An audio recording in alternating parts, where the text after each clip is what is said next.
Many individuals have been involved in our field over a number of years and have witnessed firsthand its growth and the impact of what we do on research, training of young scientists, and on the educational systems that prepare them. In this program, we'll be talking with Professor Brian Kinghorn, who's been involved in animal breeding for at least 30 years, and we'll explore that history very shortly. My name is Robert Banks. I've worked with Brian one way or another for a fair bit of that time. I'm currently the Director of the Animal Genetics and Breeding Unit, or AGBU, in Armidale, Australia, and I'll be the interviewer this afternoon. So Brian, welcome. Thank you, Robert. It's very nice to be doing this. It's a real privilege.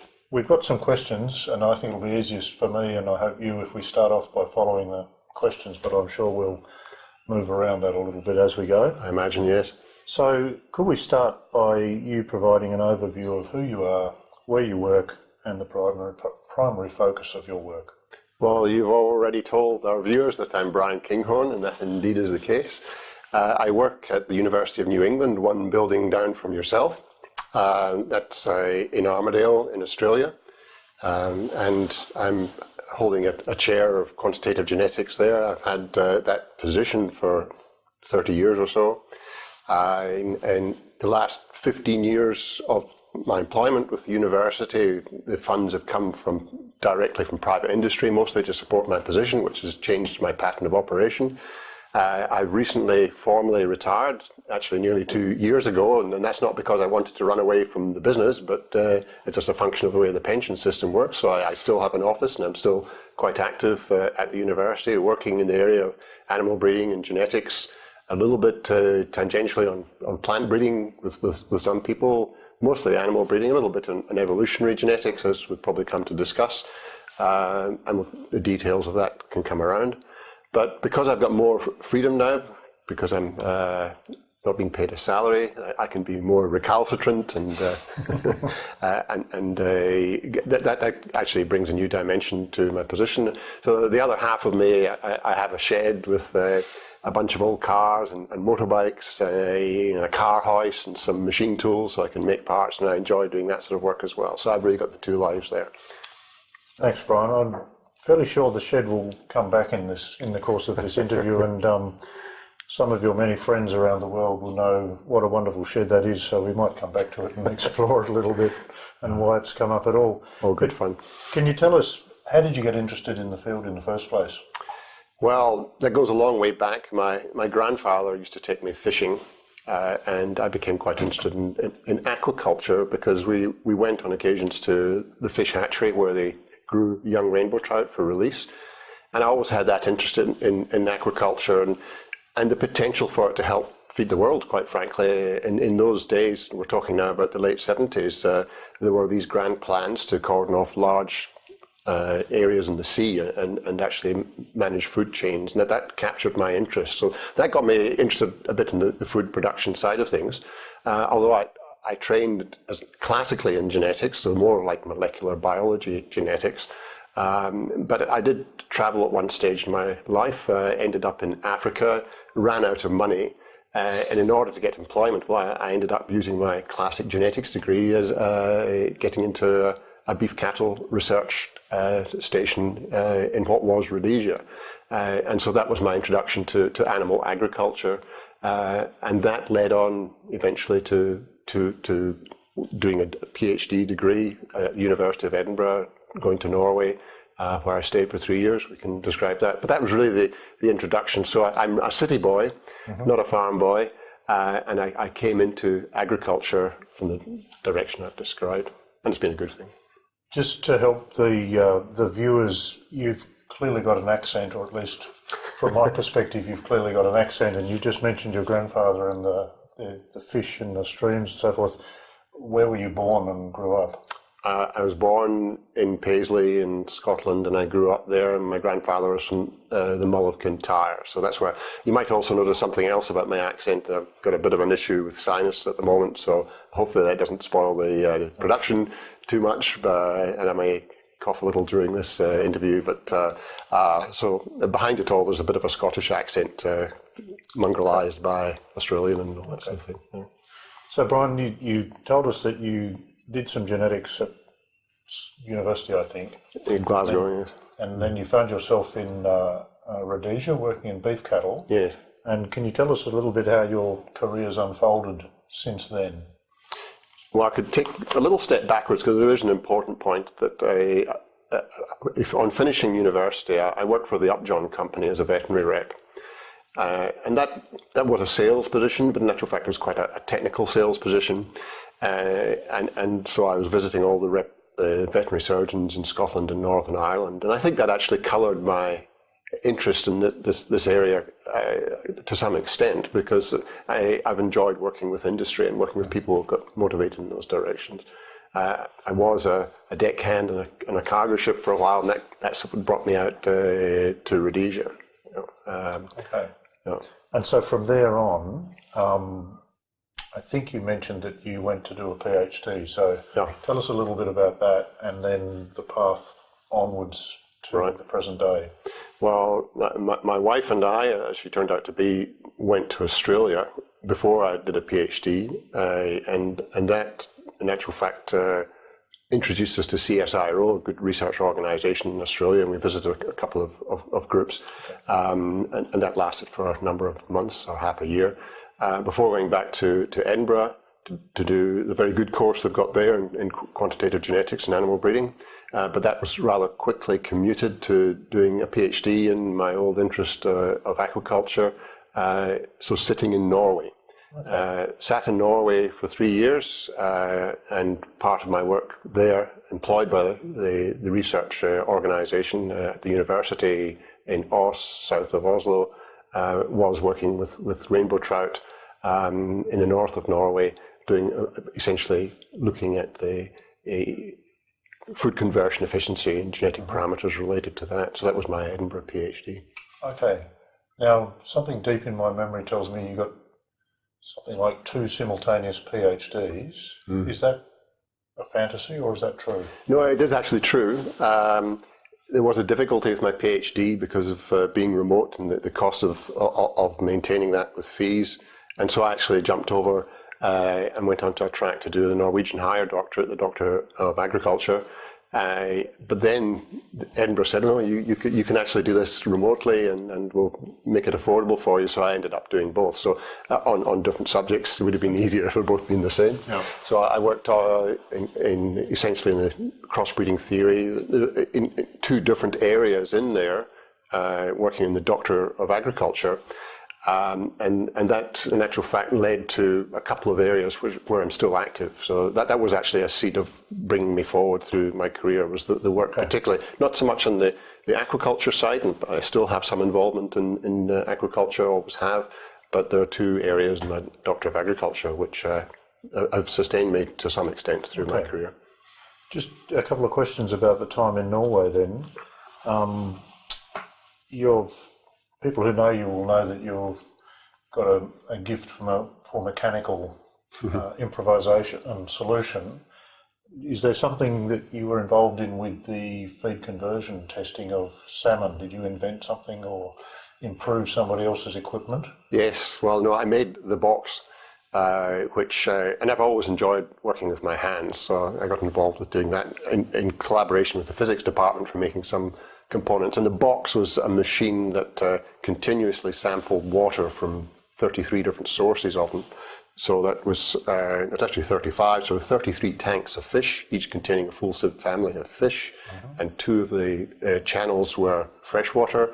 And so we got all of those were going over a single oxygen probe. So a 1 rev per minute motor would go around, move to the next channel every minute, and a data logger storing all the information on the oxygen concentration. And I built essentially machines to completely dictate the rate of flow of water through the tanks, and from that I managed to get an idea of the oxygen consumption, and some work with energetics led to a prediction of the food consumption in full sieve families of fish, and therefore to the genetic parameters. So fish, very difficult to estimate how much food they've eaten, and this was an indirect route. Yeah. So it's kind of a nice connection between the hand and solving a fairly significant scientific question that your study was focused on. Yes, it was very enjoyable. The science was interesting and the mechanics was too. So I had a good time in Norway with that. And you were studying under Harold Shervold, is that correct? Yes, an excellent man who innovated in many areas, from plant tissue culture through CAT scanning, through a very early pusher of molecular genetics. We're talking now 1980, 81, 82. And so he was an innovator in many of those things. And I got a lot out of Harold Shervold, who unfortunately died in 1996. He was a great man. Yeah.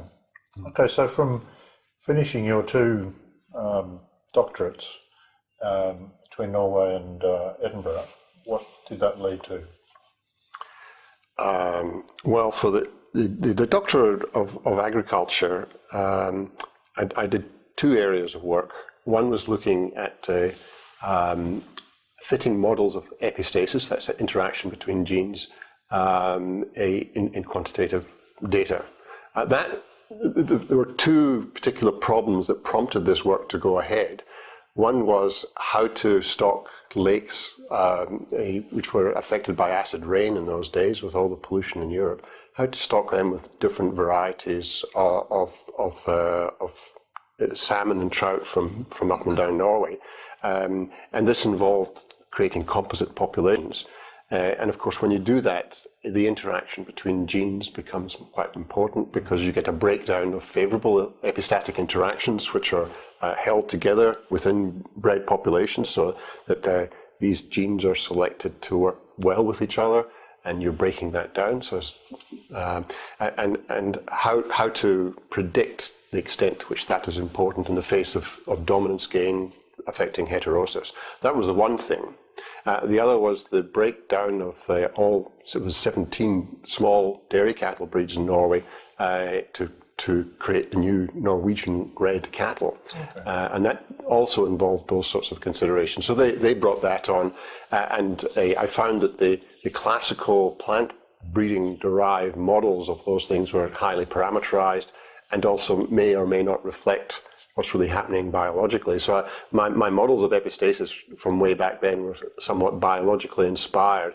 And that has, I think, brought me into trying to bridge the gap between the truth of what creates genetic variation and how life works, and our ability or not to actually access that through models which are not just statistical aberrations, but mechanistic models of how things operate. So that's always been something of interest to me and other colleagues, is the biological basis of genetic variation. Okay. The other area was combining different issues in animal breeding. We know the best ideas about how to go about selecting animals. We know the best ideas about how to avoid inbreeding, how to exploit heterosis, and so forth. And we have to combine those with the costs of running breeding programs. So in those early days, I tried to implement those issues together in an integrating framework. And that eventually led to all the work in mate selection, tactical mate selection, which you could describe probably later, which to this day, and we've worked together quite a bit on that as well. So these two themes largely came out of my Norwegian doctorate 30 years ago. So what steps, so you finished the work in Norway and Edinburgh, and sometime later you found yourself in Australia. Yes. So take us down that path a little bit. And what happened next? Well, I did my apprenticeship, if you like, in Australia, working at Trangie Agricultural Research Station, which is probably a little bit like Miles City, is that right?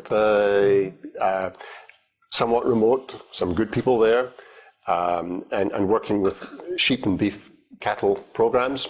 Also doing a little bit of the mechanical stuff, working with systems or developing systems to automatically weigh sheep and cattle and record that with computers. This is back in 1982. So I spent quite a bit of time doing that. And I worked in that time a fair bit with the question of whether we should be selecting or not for large body size, which was quite prevalent then and as it is now. And that brought me into developing models of feeding and growth in animals, and helping to get a handle on what we're really doing in terms of increasing efficiency, and just by making animals bigger or smaller, as a first order effect, in actual fact, we expect that to have no impact on optimal biological efficiency. Okay. So how long were you at Trangie? 2 years Trangie. Okay. And where next? Well, to Armadale in 1984. I came to Armadale, so we moved around quite a lot up until that time, and so since 1984, I've been basically in the same position.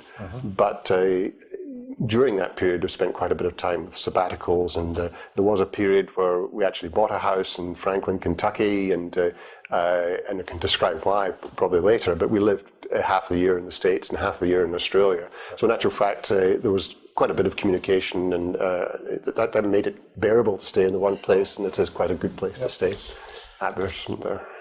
I recall very early in the time that our paths crossed, because I was finishing my PhD at the time. I think, in fact, you were my supervisor for a brief period. Yes, briefly. But I remember, because I was working on some ideas of civil rights, and it turned out that you were reanalyzing some of his data. That's right. Can you tell us a little bit about that? Yes, this comes from an interest in looking at epistatic interactions, trying to get a handle on it, not only in how important they are, but how they manifest themselves biologically, if you like. What are the patterns of breakdown of favorable epistasis, and is it a function of how these things operate in biochemical pathways or other types of network, whatever. And looking for good sources of data on this, civil rights guinea pig data, I think collected essentially from in the 1910s anyway. It's published in 1922, and he had some papers around about that year of 1922 with excellent results, means and least squares means for a wide range of different crossbred genotypes.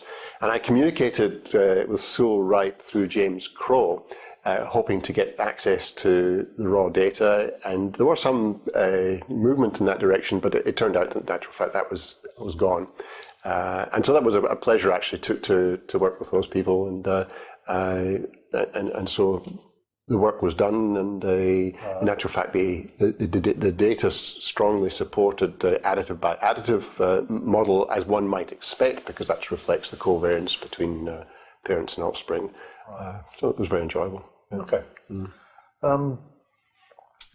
We've already touched on this, so we've gone from your early education through some of the PhD and the work in Norway and Edinburgh, and we've heard about training, although you didn't mention the welding qualifications. You might come back to that when we're talking about the shed. Yes. But so you got to Armadale, yes, and in animal science, and we've just touched on some of the things that you've been interested in, but perhaps you could expand. So far, I think I've picked up epistasis and biological, or the relationship between biological models and statistical understanding, and you touched on that point about integrating a number of different parts of the overall decision. So do they reflect things that you were aware of when you started, your research aspirations, if you like? The idea of integrating everything under a single framework for decision making has been there since the beginning for me, which is 1980 or so. So just to harp on about that a little bit, there was one defining moment which I'll describe, and a moment I enjoy, and I might not even have told you about it.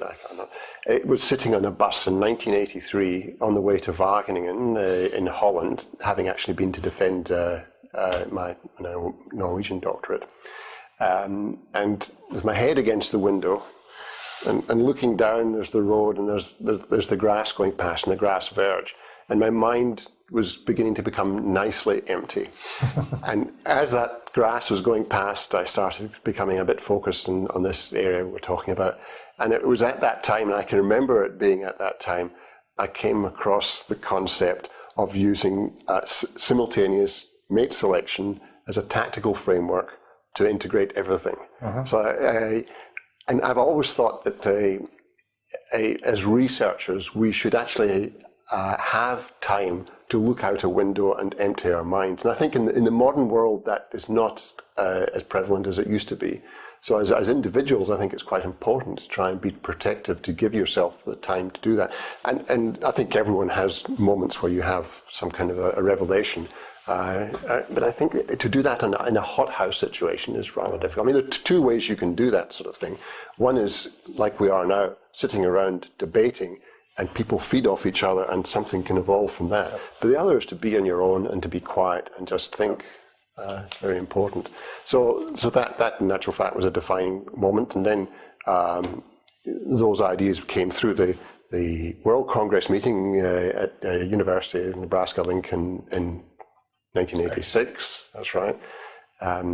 When I managed to get a cartoon into my paper of bulls chasing cows. Just by the point. I've got a couple of cartoons that ended up in papers. But that's for another time. Yeah. So that developed through the years, and latterly you and I became quite involved in that, especially with the excitement of getting implementation going in industry, and that really brings a lot of excitement and drive to it when you see the fruits of what you are working on collaboratively being used by people. Absolutely, I understand. We'll touch on the enthusiasm and skill that you bring to that communication and engagement a little later, I think, which it's important to come back to. Can I just go back to the situation you described very well of being in a position of some degree of relaxation, and you're staring out the window of the bus and the grass is going by, and the idea that came to you was about bringing together a number of different ways of making decisions in this case in animal breeding. And I think I could sum up one perception of it is that people tend to work within particular fields. So some people are particularly interested in crossbreeding, or some people are particularly interested, let's say, in using artificial insemination or ET, and other people are interested in variance component estimation or something. Do you think there was anything in your background, or perhaps your worldview, I suppose, that meant that, as far as I'm aware, you're one of the very few people who's ever conceived of simultaneously taking account of all the things you're trying to think about in the breeding program? Well, it's probably because no doubt many other people want to see things work.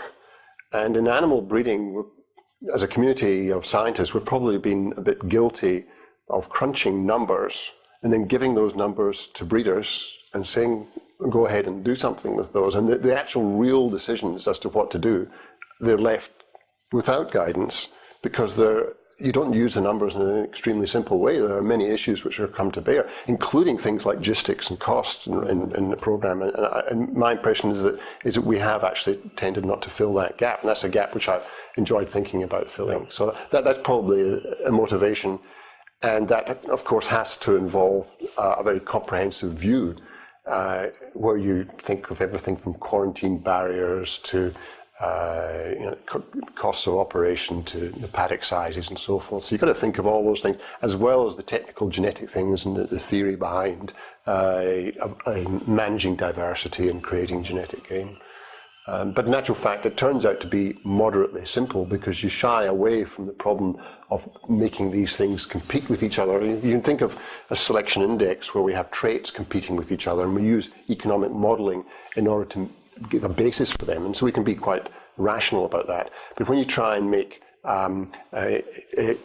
traits in an index compete with managing inbreeding, compete with costs, compete with quarantine barriers, whatever it might be, you're not quite sure how to balance all those in one model. So the way to do it, in actual fact, is to discover what can be done, look at the full range of outcomes, and have tools which actually let you do that quite simply, and then guide the system into a state where you're happy with it and a solution that you can adopt. So it's, in actual fact, turns out to be a lot more easy than one might have thought.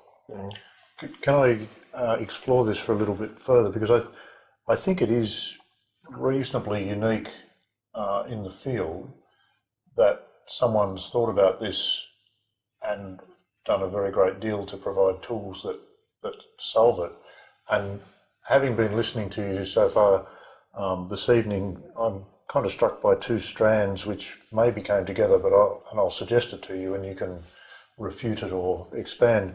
But the two things we've talked about a little bit are essentially evolution, one way or another. How do things work and how do they get to be what they are? And at the same time, in one way or another, you've touched on this ability to think about the world in mechanical terms almost, and make little tools and machines that do some particular job for you. And I can't help feeling that there's a little bit of coming together of those two perspectives, but that might be just my perception here and now. But it's just an interesting thing that most people don't think about the problem the way that you have, and bring so many aspects to bear on it. Have you got any thoughts about that? I'm looking for the question in there. It wasn't a very well posed observation, but I'm just struck by. Let me try it again. I wonder if it's because there are two parts to the way you think, and one of them is sort of evolutionary and understanding how animals work, and another is solving things, I'll say mechanically, yes. Putting together tools that fix things. Yes. So there's a hard side to that and a soft side to that in some sense. The hard side being the theory, making sure that the predictions that you make are reasonably robust.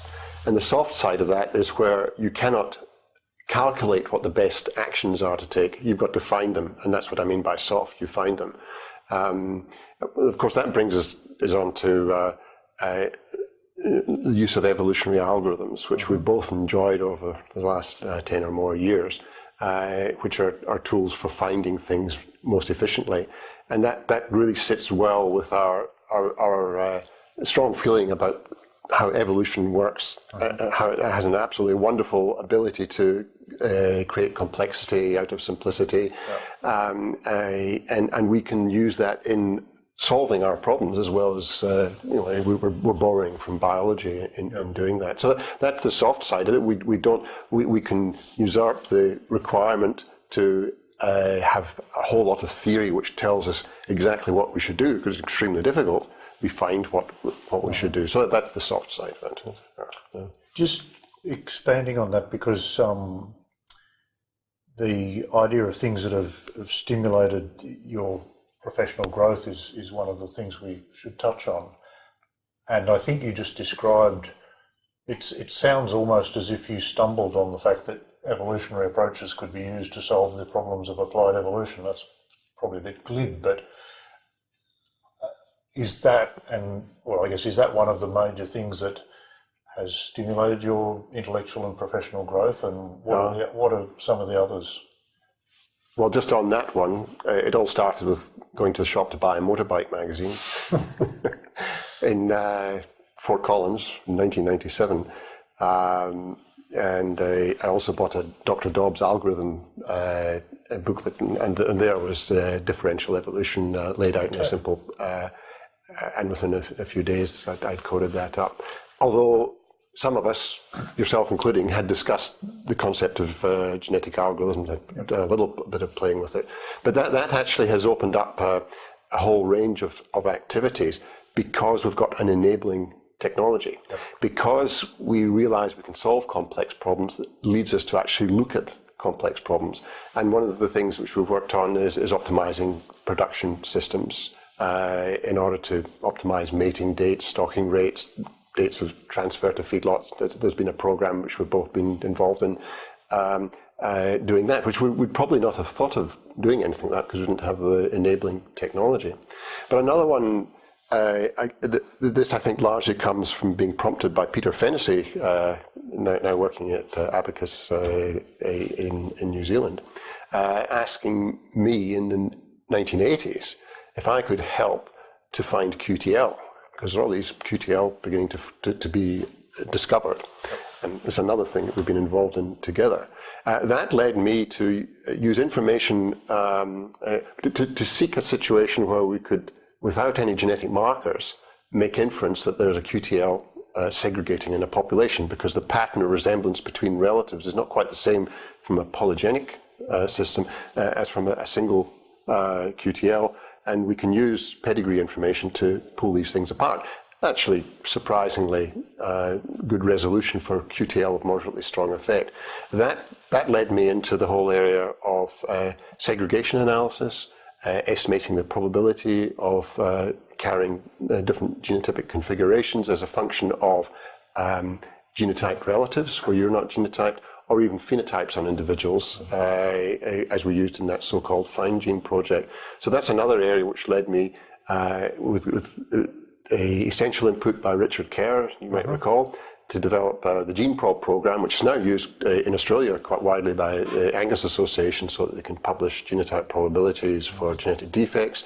John Hickey used it at the core of his Alpha Impute program to help with the process of that, which in actual fact, if I was gambling on here or galloping on,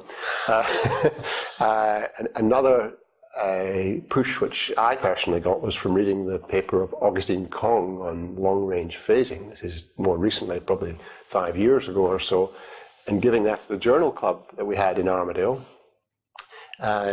And John Hickey was sitting there in front of that at that stage, hadn't been working very much with them.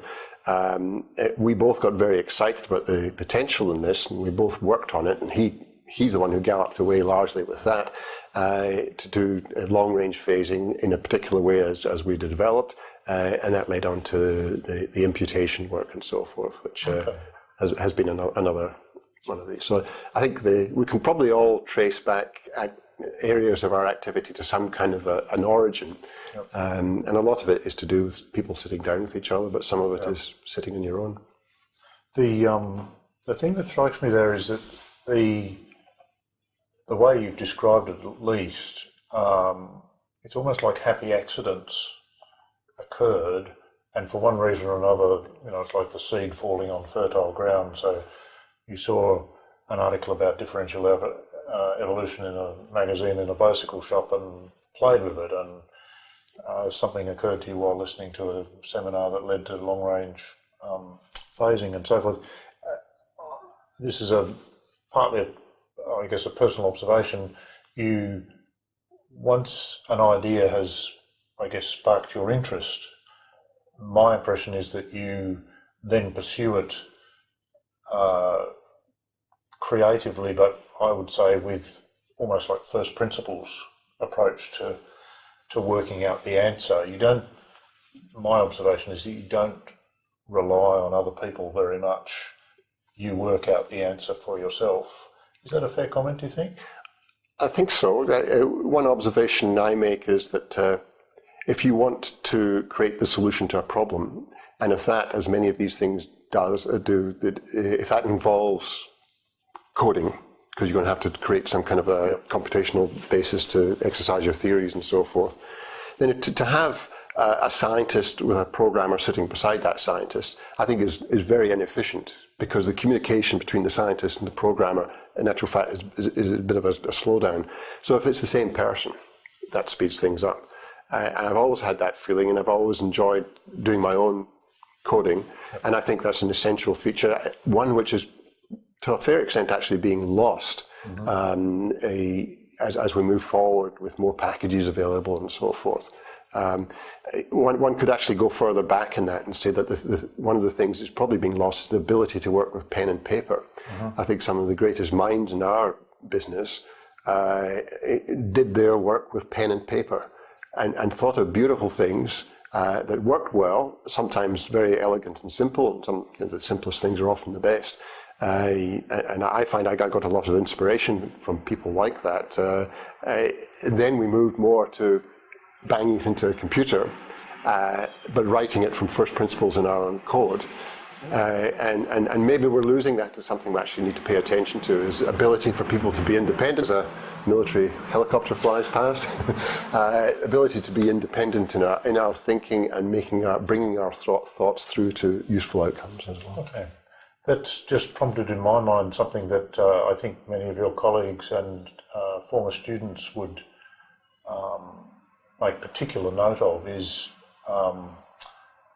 considerable use of simple programs and computer tools in teaching including what, particularly for a long time, I would say was quite groundbreaking use of visual images. What stimulated that? Well, laziness, I would say. a great motivator of us all. Because, yes, that's right. And that has been very exciting for me. I say laziness because if you're dealing with a large class of students and you go around groups of students and you're describing things, very often you're describing things in the same way, excuse me here, and at the end of the day, you go and empty the waste paper bin and you see all these crumpled up bits of paper which have got the same diagram on them. Yeah. So what you do is you take that diagram and you make it come to life on the computer. So you give it all the correct properties, theories and so forth underlying that, and give enough flexibility to interact with it so that the student can push it here and see it pop up there and move it around, and in actual fact see theories come to life. So that they begin to feel it here as well as here. I got a great deal of stimulation out of that, and I enjoyed having some people contribute to developing modules in the so-called Gen Up. Gen is Scottish is short for knowledge, Gen, and Up, so that's where Gen Up came from. And that's still quite widely used, I find, but in desperate need of being updated into a more modern platform. Went quite wide because we made it available in multiple languages, so Spanish and Italian and Turkish and various other languages. But that basically it is making scribbles on bits of paper come to life. And we're talking about trying to revitalize that, put it on a modern platform, make it more robust, and bring in more modern modules related to genomic selection and so forth.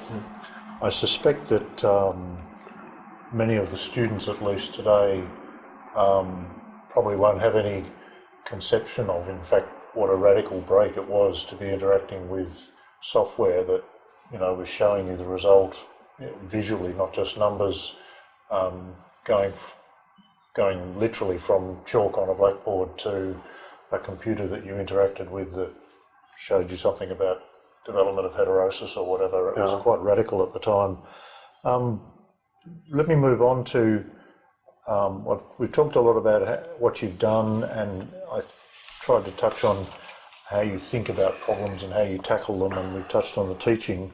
And I think I said something about the fact that you, I think, tend to tackle problems yourself. You look to solve them. But have there been people who've been major influences over particularly your professional growth and development and ideas? You touched on Harold Shervold, but have there been others?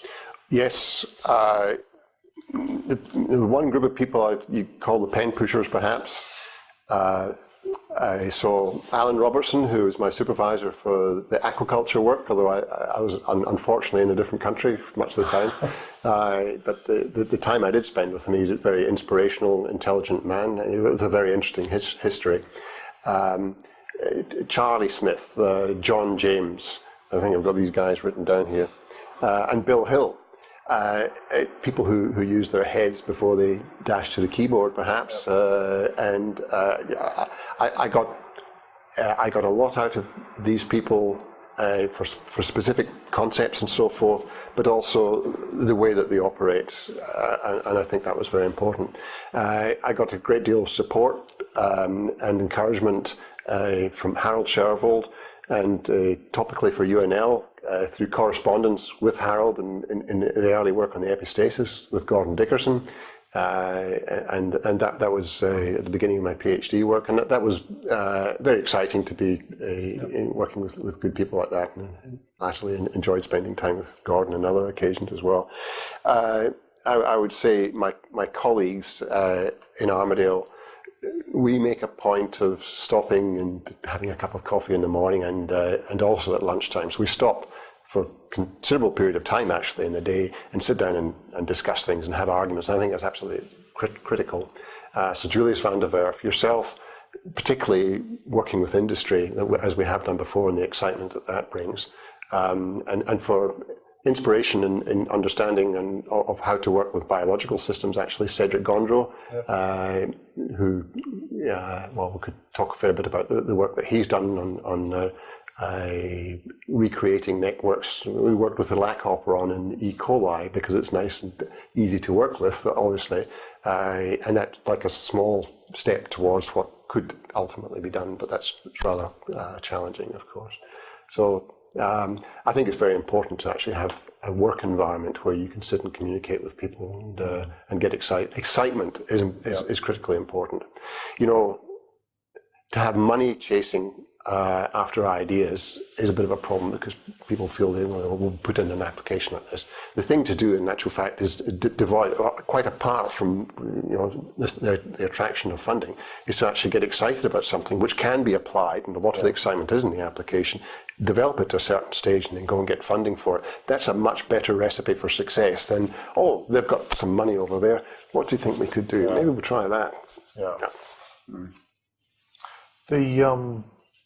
The next question's a bit of a, sort of sounds like almost an end of life question, but what do you think the greatest accomplishment of your career has been, and why? Right. Well, I suppose as academics we work in a number of different areas: research, teaching, and working with industry. So if we take working with industry, I've always enjoyed doing that, and part of that has been with yourself in the sheep industry, especially in Australia. But in the mid-1990s, well, since the mid-1990s, I've been directly funded from outside, and at one point I approached people in what was then Scigen International, and that gave me funding for my chair and operating funds and so forth, and that gave me a great deal of freedom. It also gave me a lot of excitement working with a very progressive company, particularly the Pig Improvement Company, and I think we had an extremely good relationship over these years. I felt I developed a lot of stuff which working with them and in their systems, and I got a great deal of inspiration out of working with very real situations in a very progressive atmosphere. And I think that's an ideal. I feel I've been very lucky because I've had a foot in industry largely through that experience, but others as well, and a foot in academia. And that has just been the best mix that I could have had. So that's the industry side. And for me, it's a personal accomplishment to have had that. The research side, I still maintain a lot of interest in working with the mate selection direction. There are a number of groups using the method and software which have been developed, and there's total genetic resource management, and there's what I've got now. And probably even more than getting publications is the excitement of actually having people use things that you develop. So it certainly is a target. The teaching side, I've supervised around about 50 PhD students. I remember a few years ago it was 45. It's probably more than that, and masters. That's always been sometimes very challenging, but it's always good to work. It's a privilege as academics to work with young people who are energetic and so forth. And so that and working with undergraduate teaching and the software that we talked about, I felt these are accomplishments which I've enjoyed. Certainly. Yeah. Okay. Taking a broader view at the field as a whole, or discipline as a whole, can you tell us what you think the 2 or 3 most important innovations or discoveries have been that have really advanced the field of animal breeding and genetics? Yes. I think best linear unbiased prediction, genomic selection are rather obvious, but that doesn't diminish the importance of them. But they have had a major impact, and there's a number of people we could mention who that's largely down to. We are sufficiently active as a community of animal breeders that if those individuals hadn't come up with those, they would have actually evolved. And so as a community, I think we've done rather well with those things. But of course, we've got Henderson and Mike Goddard and Hayes and so forth involved in developing those. I think areas which could have had more attention is design of breeding programs, how to use that information, and I've been working on the tactical side by implementing design through how you actually make decisions on the prevailing animals and resources that you've got. But I think the strategic side of developing rules on things like who to genotype, who to phenotype, patterns of population structure and so forth, in order to bring about genetic improvement and disseminate it. I think we could have done more in that. There have been some very good contributions, but that's an area that is generally lacking. And I think as a young scientist, one of the things you should look for is areas which may not be necessarily popular, but you do perceive as being underdone, and the impact would have impact. The developments in those areas have impact now. And I know that in my early career, I actually steered away from working on best linear unbiased prediction because everybody was doing it. Yeah. And I went more into the design side on the tactical stuff, as we talked about. It's largely the extent now, the case of that with genomic selection. Everybody is doing stuff in there, and so density-dependent selection as an evolutionary concept is such that it's probably worth keeping your eyes on other opportunities as well. Okay.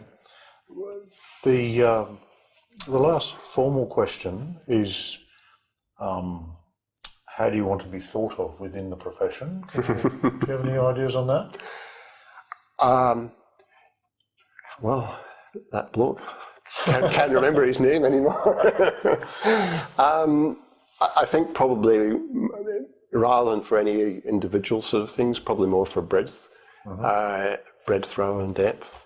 So it's probably a jack of all trades, because I have had wide interest. I'm interested in most areas in our field. I've had a little bit of activity in most areas in our field. It's probably because one tends to get bored if you stick into one area and there's something over there or something over there you want to get involved in. And I've enjoyed doing that. So, jack of all trades. Okay. I think that's probably there's probably better ways of saying someone who's interested in and good at a lot of things, but we'll leave it with that. But I'll just make an observation and then ask possibly the last question.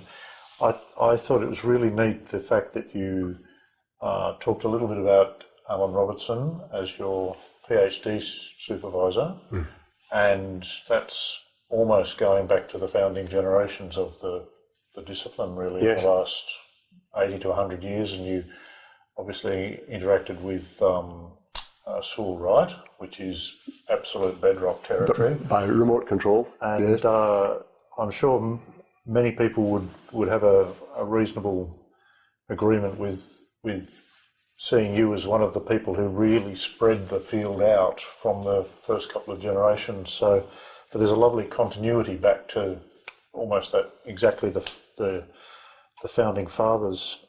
That's not a question; it's just an observation. No. So I'll leave you with a question which you can expand on as much as you like. Can you just tell us a little bit about the shed and the role it plays in your life? The shed. Yes. Well, building the shed was wonderful fun. I designed the thing, and I had a couple of builders who worked on it, but were good enough to let me be involved. And it's built out of structural steel because it has full span, and upstairs, downstairs, and a car hoist down there, and a girder down the centre with a trolley on it so I can move engines and gearboxes and motorbikes upstairs, and metal lathe, milling machine, rebores, facing heads, all that sort of stuff.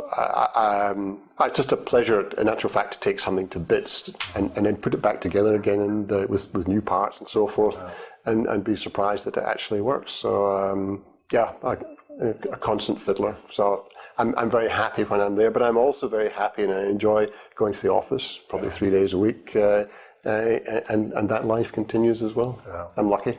Oh, I think we're all lucky that you're part of a wide community. I'm sure one of the ways you'll be thought of within the profession is probably the geneticist with the most motorbikes. Perhaps there may be other ways that'll last longer. Is there anything else, Brian, that you've you know about this course of interviews and recordings that are being done, and you've shared a lot of your life with us and some wise ideas? I guess one last question is, what do you see as the big things that are going to happen in the next, not talking about what theory or anything, but what's your sense of where the field is going? Where one would like it to go is that we would understand life better, understand it sufficiently well, that we have more knowledge of what we're doing and how to do it better. And that really means understanding what causes difference between the basis of genetic variation. It may well be that in truth that is so complex that we're not really going to be in much of a better position to make progress, although that won't be true for certain systems, specific diseases and so forth. I'm sure we'll get a better handling on what makes us tick and makes animals tick, and help animals to become more resistant, and work with animal welfare and so forth, so that everything fits better. There are more and more movement towards those sorts of traits. Yes, I think that's a direction I would really like to see. I mean, it's exciting as a scientist to think that we can work with those things more directly.